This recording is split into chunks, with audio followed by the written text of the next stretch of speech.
nous demandons aux chercheurs d'être les juges de ces nouvelles batailles. Nous exigeons qu'ils descendent dans l'arène. La science devenue arbitre, voici ce qui fait d'elle une cible, une activité à influencer, à corrompre ou à miner. On vit dans un monde où beaucoup de gens ont un intérêt à lutter contre les faits scientifiques, voire même à discréditer l'idée que la science pourrait dire la vérité sur le monde. Ils cherchent volontairement à faire dérailler la science. Alors il faut identifier ces attaques, exposer les manœuvres de ceux qui tenteraient de freiner la connaissance. Dans ce contexte, il est essentiel de comprendre qui sont ces gens, ce qu'ils font, pourquoi ils le font et comment. Il nous faut comprendre comment la population se retrouve à participer à la diffusion de cette ignorance délibérée. C'est pourquoi nous devons explorer cette fabrique de l'ignorance.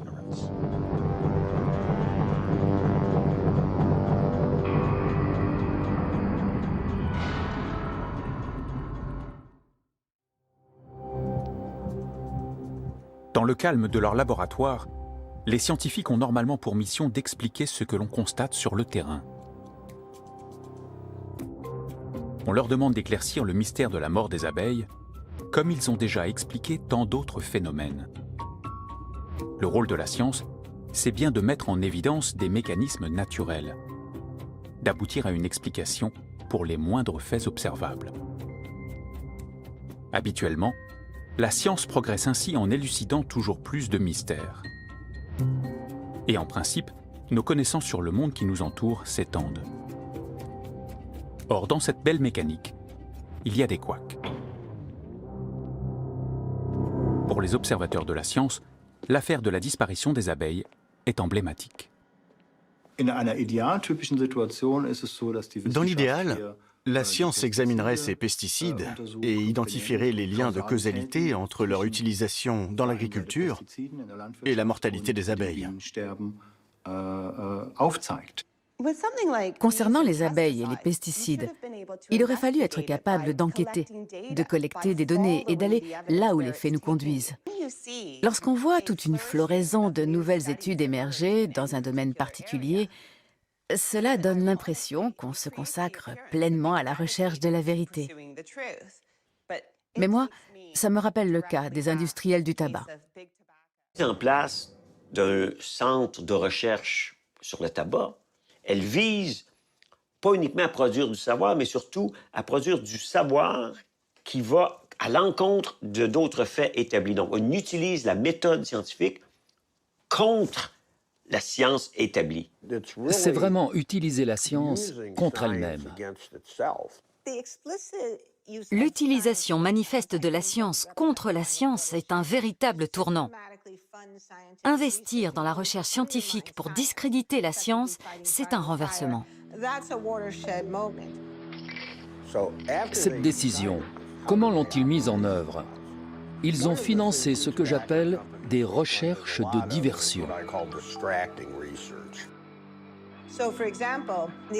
L'idée, par exemple, c'était de financer des recherches sur la relation entre le radon et le cancer du poumon, ou entre l'amiante et le cancer du poumon. Et c'est là que ça devient à la fois malin et malsain. Parce que c'est vrai, radon et amiante provoquent bien le cancer. Mais leur but n'était pas de prévenir le cancer, c'était de détourner l'attention du tabac. Les algues vertes pourraient proliférer du fait des nitrates issus de l'élevage. Aussitôt, on montre du doigt les rejets des villes. L'abus de sucre pourrait provoquer des maladies cardiovasculaires. On accuse le gras dans l'alimentation. Les insecticides sont soupçonnés de tuer des abeilles. On désigne des parasites et autres pathogènes naturels. Pour nous, citoyens consommateurs, c'est un éternel recommencement. Une substance est suspectée, des batailles d'experts s'engagent, et des industries profitent de la confusion. Plus les industries empêchent l'émergence d'un consensus scientifique, plus il aurait facile de lutter contre les poursuites judiciaires et contre la réglementation. Et ça peut continuer comme ça pendant des années, pour échapper à toute responsabilité. Il s'agit de gagner du temps. Gagner du temps, voilà. Et c'est malheureusement une stratégie gagnante. La stratégie clé, c'est de créer du doute autour de la science. Le doute, c'est l'arme parfaite. C'est efficace et pernicieux, parce que le doute est légitime en science. C'est même le moteur essentiel de la science. On fait des recherches parce qu'on pose des questions, on est curieux, ou alors on doute que l'explication existante soit la bonne. Donc en science, on a besoin du doute. Sans le scepticisme, sans le doute argumenté, la science ne peut pas fonctionner. Le mot doute est au cœur de la science. On dit toujours que la science doute. Mais attention, il y a deux types de science. Il y a la science établie. On ne remet pas en cause aujourd'hui que la Terre est ronde. On n'a pas de doute que les pommes tombent en gros à 9,8 mètres par seconde carrée. Galilée l'a mesuré. On peut le remesurer, mais ça va donner la même chose. Il n'y a pas de doute là. Le doute, c'est la science en marche, celle qu'on est en train d'étudier. Effectivement, on émet des hypothèses. Donc la stratégie de douter, c'est de vouloir faire passer une science stable, acceptée, établie, comme étant encore soumise au doute. Quelle que soit la voie empruntée, tout est une question de méthode pour garantir des résultats solides. C'est pourquoi la communauté scientifique s'applique à définir les moindres règles, les moindres paramètres de chaque expérience, pour que la recherche puisse progresser d'un résultat valide à l'autre. Mais il suffit d'une expérience mal conçue, d'une règle mal définie, pour faire dérailler le progrès scientifique. Ce que l'on appelle les protocoles de la recherche sont donc les points névralgiques, le talon d'Achille de la science. Et s'il suffisait de s'en prendre aux protocoles pour orienter les conclusions des recherches, voire pour les rendre carrément aveugles. Écoutez, moi je vais vous dire, pour prouver que quelque chose existe ou n'existe pas, je vous fabrique le protocole qui permettra de le faire à coup sûr. Nul n'est mieux placé qu'un défenseur de la science pour expliquer ce qui la rend vulnérable. Il faut être un peu du métier, il faut connaître un peu les trucs. Mais vraiment, j'aurais aucun mal à vous fabriquer un protocole. Vous me dites, par exemple, je veux montrer que la poudre de perlimpinpin donne des ulcères de l'estomac. Eh ben, je peux vous faire un protocole où je suis absolument certain de trouver ce résultat. Et c'est pour ça que le protocole doit être bien fait et qu'il doit être jugé par des gens indépendants qui doivent regarder si réellement il va permettre de répondre à la question réellement. On est condamné à l'ignorance des effets réels de ce produit. Si toute la population est imprégnée à des faibles doses d'un produit, vous perdez la possibilité d'avoir une preuve scientifique rigoureusement établie des effets sanitaires de ce produit, puisque tout le monde est exposé. Vous ne pouvez pas comparer ceux qui sont exposés avec ceux qui ne sont pas exposés. Et donc, on ne saura jamais, probablement, l'étendue, toute l'étendue des effets du bisphénol A sur la population humaine. Donc l'enjeu, c'est que les décisions politiques se fondent sur des faits. Soit une politique s'appuie sur les meilleures preuves disponibles, soit elle est conçue pour satisfaire une industrie en particulier et sa quête de profit. Dès que l'on cesse de fonder les politiques sur des faits, on renonce à la démocratie. Il ne reste plus que des gens qui s'étripent, sans aucun rapport avec les faits. David Chavalarias et son équipe ont filtré le réseau Twitter pendant 3 mois. Ils ont capturé 20 millions de messages qui tous concernent le climat. Ces messages émanent du monde entier. Qui parle à qui? Et comment les climato-sceptiques et leurs adversaires se disputent-ils cet espace virtuel? Les chercheurs ont mis au point un système qui permet de visualiser cette controverse géante. Elle a un rayonnement assez dingue. Un point, c'est une personne. Un trait entre deux personnes, c'est que l'une a relayé le message de l'autre. Plus on relaie les messages les uns des autres, plus les points se rapprochent. Ces 2 points, c'est des gens qui sont à la frontière entre 2 communautés. Et voilà, sous leurs yeux, la matérialisation du débat scientifique le plus vaste au monde. Ici, on a l'ensemble des comptes Twitter qui forment la communauté des climato-sceptiques et qui forment une chambre d'écho très très dense avec des comptes qui vont se relayer entre eux et une information qui va circuler en boucle un petit peu comme dans un bocal. Et on voit bien que cette communauté climato-sceptique est très distincte de l'autre communauté qui est constituée des comptes qui font consensus sur le climat. Là, on a quand même 140 000 comptes. On a beaucoup de gens là.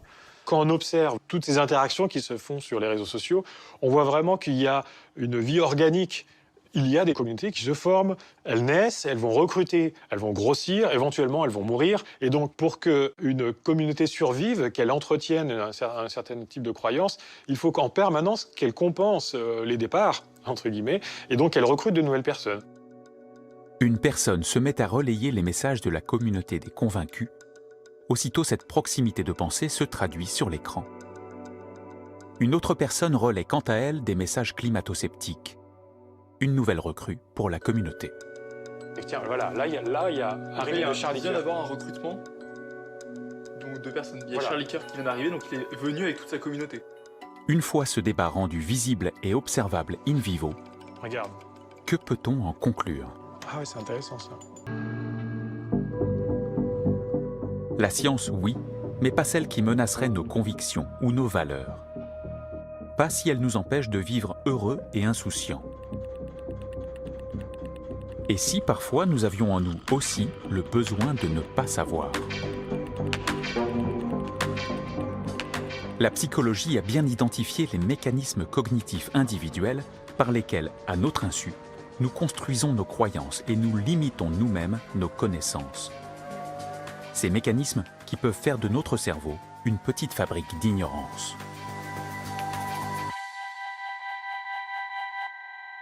Notre cerveau est ainsi fait qu'il nous fait voir des choses qui ne sont pas réelles, mais qui vont dans le sens de nous satisfaire. C'est ce qu'on appelle les biais cognitifs.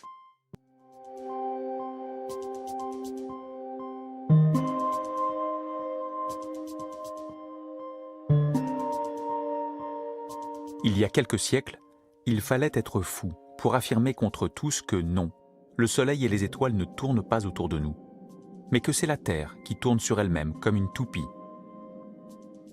Ceux qui ont tenté les premiers de le prouver l'ont payé cher. Les travaux de Copernic ont été proscrits. Galilée a été condamné. Avec eux, la recherche avait heurté de plein fouet un présupposé majeur de leur époque. Il ne faut jamais oublier que la science est toujours encastrée dans la société et que donc le contexte social global lui donne toujours une forme de contrainte. Il y a 300 ans, les progrès scientifiques se heurtaient à l'Église. Mais aujourd'hui, c'est le marché qui prend le rôle de l'Église. C'est l'économie qui est devenue l'autorité difficile à contester. Autre temps, autre cadre. Ce qui fait tourner le monde aujourd'hui, c'est l'économie. Quand la loi du marché remplace celle de l'Église, quelles nouvelles contraintes s'exercent sur la science? Ce nouveau face-à-face biaise-t-il la recherche? Le cadre actuel dans lequel la science se fait influence énormément le type de science qu'on fait. L'économie de marché encadre la science. Elle valorise et privilégie la science qu'on peut monétiser, qui est lucrative. Les chercheurs doivent générer de l'argent et en trouver. Et voici la science transformée en un marché où chacun doit attirer l'attention.